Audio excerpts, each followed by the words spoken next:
his father's a Maoist. Zohran Mamdani was born in Uganda and came to the United States when he was 7 years old. And his father is, as noted, a communist, and he learned communism from a very early age and is a deeply committed communist.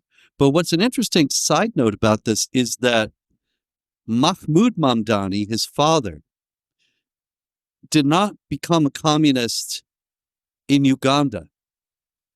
He became a communist in the United States.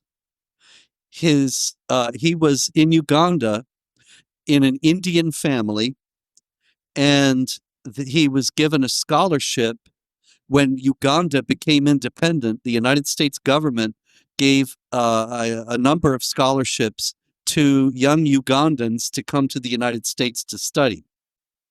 And this is the early 60s. And so he got this gift.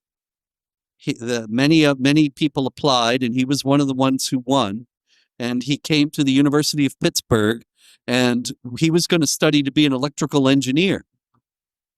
But when he came to the University of Pittsburgh, he was introduced to the student SNCC, the group that was behind the civil rights protests. And that was a group that was tied to Marxism.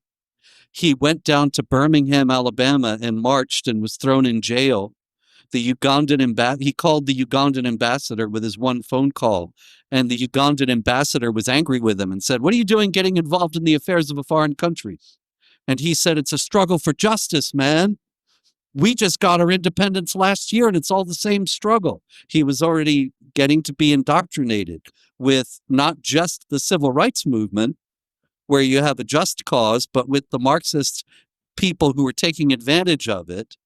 He actually claims, whether or not this is true, that it was the FBI questioning him after this and asking what he thought of Marx. And he said, "I haven't met him."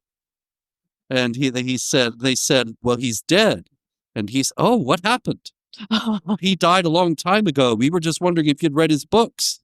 "No, I never heard of him." And so he went out, he says, and found every book of Karl Marx. I don't know if I buy that story. Because I think it's much more likely he was introduced to Marx by his friends he was traveling to Birmingham, Alabama with, and so on, and in the university environment there. But it's an interesting thing to note that this communism that we are now being plagued with in New York is something that comes from the leftist dominance of American universities. Yeah.